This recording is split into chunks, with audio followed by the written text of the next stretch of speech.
El tema del momento en el mundo y también en la cumbre de las Naciones Unidas sobre el cambio climático, se trata de algo que termina en verde.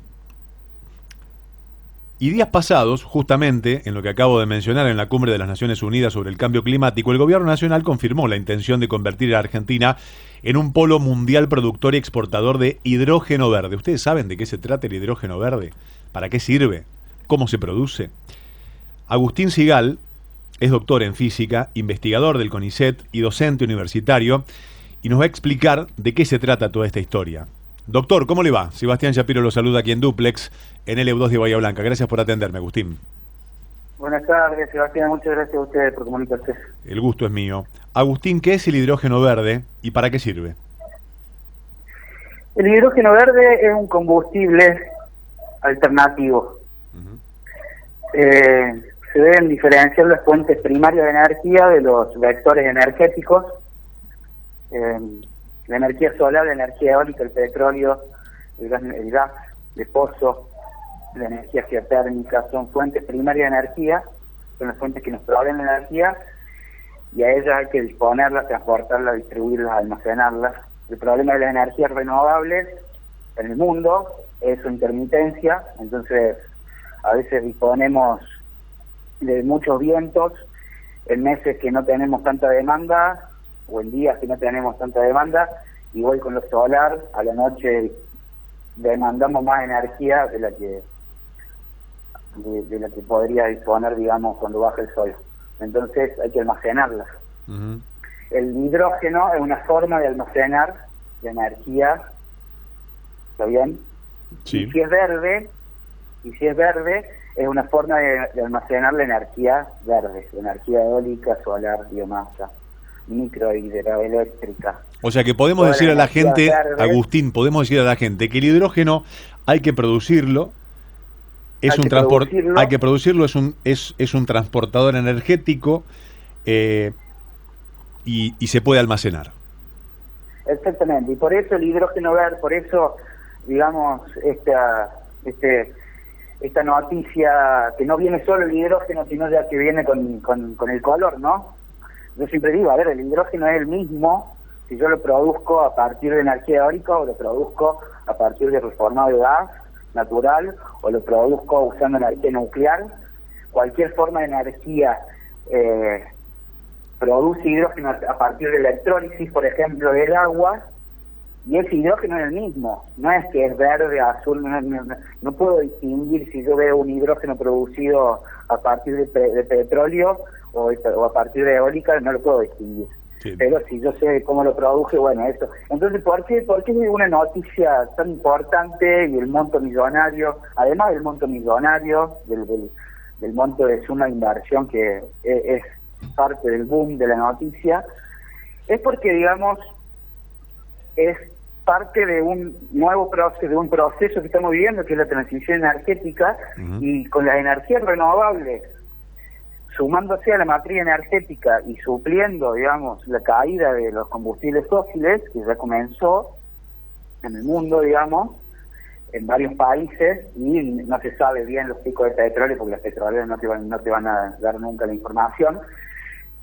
Es una forma de exportar energía eólica, por eso polo es el polo mundial de exportación, porque ¿cómo hago yo para producir la energía? Ahora no la puedo transportar con cables debajo del Atlántico, ¿está bien? Entonces el hidrógeno verde es una forma de exportar las nuevas formas de energía. Y digamos que los vientos son fundamentales para esta producción. Digamos que nuestro corredor eólico del sur sería una materia prima natural importantísima para el mundo. Así como fuimos el granero del mundo en aquel momento, podemos ser exportadores de esto. Exactamente, es una buena metáfora porque ahora también entra la discusión en este proceso de transición energética de la matriz mundial, entra en discusión quiénes son los que producen energía, quiénes son los que la demandan. Australia ya tiene, digamos, muchos canales formales, políticos, tecnológicos para exportar a los países más demandantes. Y entonces se plantea, digamos, una posición estratégica de Argentina muy interesante, pero sí para la exportación, ojo, con valor agregado, ¿no? Y ahí es donde entra la discusión más interesante y me parece interesante profundizar, y muchas veces no me preguntan, porque tampoco es que lo tengo claro yo, digamos, hay muchos especialistas en el tema, que en la producción de hidrógeno, de la energía eólica la produzco yo acá, y esto, o sea, de la nueva matriz energética ya de algún modo democratiza un poco al menos, porque ya agrego valor al viento produciendo hidrógeno, y ahí está la discusión de dónde yo proveo la tecnología. Si la tecnología de electrolizadores, desalinizadores, aerogeneradores eólicos, vienen todos de empresas llave en mano del extranjero, es un problema. Y acá tenemos las capacidades científicas técnicas para hacerlo. Quien diga que no es porque no conoce. Claro, digamos que en Argentina está todo para ser potencia de lo que es el combustible del futuro. Tenemos los vientos, tenemos la materia, el recurso humano para dar absolutamente cuenta de todo lo que hay que llevar a cabo para su producción, almacenamiento y exportación. Totalmente. Tenemos los mismos cuellos de botella que muchos países, que son el almacenamiento y la factibilidad, digamos, económica. Pero las capacidades técnicas y científicas, si hay voluntad y organización y coordinación de las partes, de las empresas, del Estado, de las universidades, no solo podemos ser un polo exportador mundial de hidrógeno verde, sino una potencia industrial basada en la nueva economía del hidrógeno verde. Es decir, ya lo viene estudiando, vino uno de los pioneros del hidrógeno en el mundo, Beciroglu. Podés descargar una charla que dio en el 2002 en la Academia Nacional de Ciencias de la Universidad Nacional de Córdoba. En el 2002 ya hablaba de esto. Hace 20 años, digamos, los estadounidenses saben que Argentina puede ser eso, digamos, más que un polo exportador, puede ser una potencia y tener un sistema, porque además tenemos la condición, una de las mejores condiciones en América Latina en relación a la infraestructura de gas natural, gracias al gobierno también de la democracia, de Alfonsín, de la vuelta de la democracia, cómo impulsó el GNC en Argentina. Hay una infraestructura de GNC muy interesante para incorporar, por ejemplo, el hidrógeno en tuberías y mezclas con GNC, en producir, digamos, automóviles con mezcla de GNC e hidrógeno. También, si hay, o sea, están las condiciones dadas, los conocimientos. El problema es esas inversiones millonarias, digamos, qué condiciones ponen. Y esos son los detalles que habrá que ver para este caso, en particular de Fortescue, cómo la letra existe del acuerdo. Yo creo que es una muy buena noticia como impulso, pero bueno, hay detalles que hay que empezar a investigar y el tiempo también abrirá panorama. Bueno, un panorama más que promisorio si es utilizado con conciencia, cuidando lo nuestro y mirando hacia adentro y haciendo las cosas como hay que hacerlas. Espero que quienes tengan en sus manos las herramientas para articular todo esto lo puedan hacer con esa conciencia, Agustín. Exactamente, sí, yo me fui más por el lado del análisis más geopolítico, más global, para no aburrir tanto con la parte técnica, pero bueno. No, pero es clarísimo lo que usted dice, aparte de la utilización, se utiliza en industrias en el reemplazo por un hidrógeno, como usted decía, obtenido de manera amigable con el ambiente, y además se puede utilizar de forma industrial, en el transporte, en la generación de la propia energía eléctrica. Bueno, los beneficios son múltiples y los ahorros para un montón de cosas también. Claro, por ejemplo, uno de los problemas que estamos teniendo ahora, no sé si ustedes allá, en Bahía Blanca, pero en Córdoba, muchos cortes de luz, en muchos lados, digamos, los sistemas eléctricos no dan abasto no solo por los aire acondicionados en hora de calor, sino por el uso intensivo cada vez más masivo de tecnología, ¿no? De algo que está pasando en el mundo. O sea, se usa el trabajo Yo siempre digo, o sea, el movimiento en pandemia no varió, de algún modo se mantuvo como un principio físico que la entropía aumenta, ¿no? Y el tráfico de las calles se tradujo en tráfico de datos. O sea, si no gasto nafta en los vehículos para ir al trabajo, y voy a usar más electricidad para conectarme por mí con 100 personas o con 5.